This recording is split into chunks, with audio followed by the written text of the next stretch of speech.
I'm Angela Yee, and New Mano. Yeah. Mano is in the building. New Mano. Okay. And it's Maybe. a Friday, so let's set this Yee tea off with some positivity. All right, Ludacris got his star on the Hollywood Walk of Fame, and the ceremony was yesterday.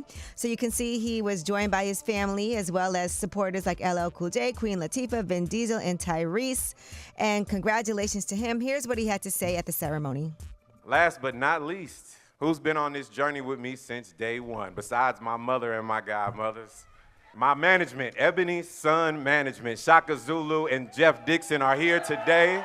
I've never said this before, since my father passed away a while ago, that all this success and everything that I'm doing today, besides my mama, y'all helped raise me, man.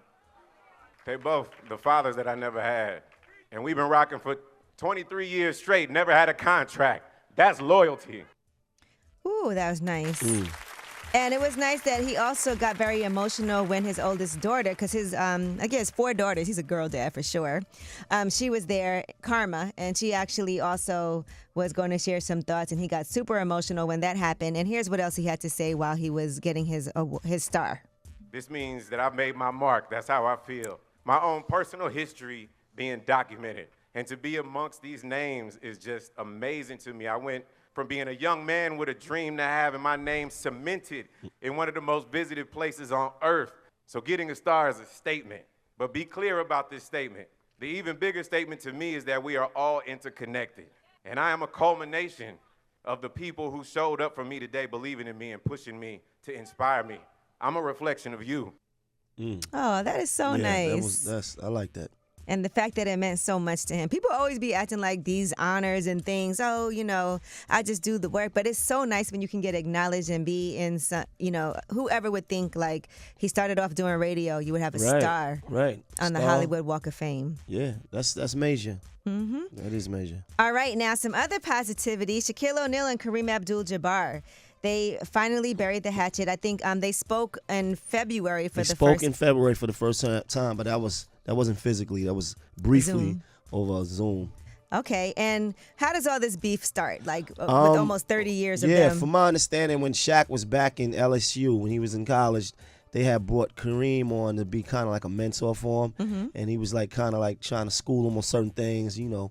Kareem known for that sky hook, and he was trying to give that game to Shaq about that sky hook, and Shaq was cocky. like, man, he was cocky, man, I don't care about no I sky got hook. this. I'm dunking everything. I'm stronger than I'm the big everybody. man. I'm backing them down, and I'm dunking everything. So they didn't actually speak since then.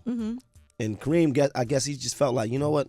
Falling back from this young dude, he gonna learn, right? And I guess he learned on his own, but he matured. Respect the OG. Yeah, definitely. All right. Well, they finally had a sit down. Tough love, Shaq and Kareem. That was on TNT on Wednesday, and here's a little bit of what happened.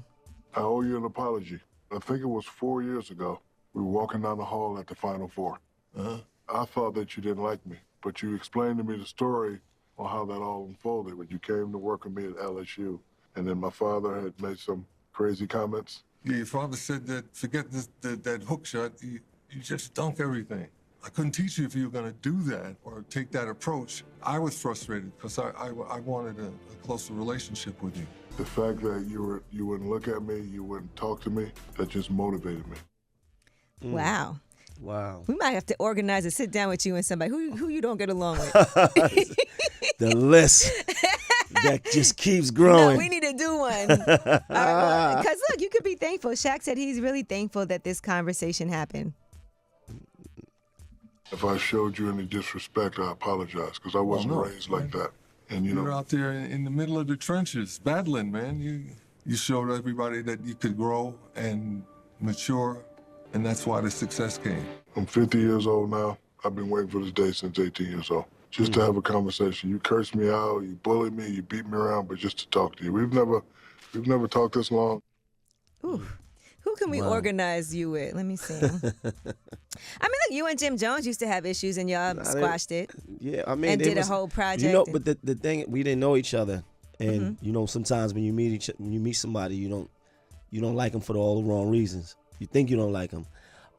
So that doesn't count because that's my brother. Well, now, this is really funny. When I just Googled this. This is stories from 12 years ago. You had a confrontation with Big Sean? Never. It says you called him Ever. Little Sean. Never had a conversation. See, that's exaggerated. Never had a conversation with Big Sean cleared up the awkward incident. He said that Never. despite Mano once referring to him as Little Sean, he never really knew they had any beef. Right, we never but had respects no Mano for being a G and that Right. he came to me like a man. Right, we never had a problem. Why did you call Big Sean Little Sean? It was a typo. All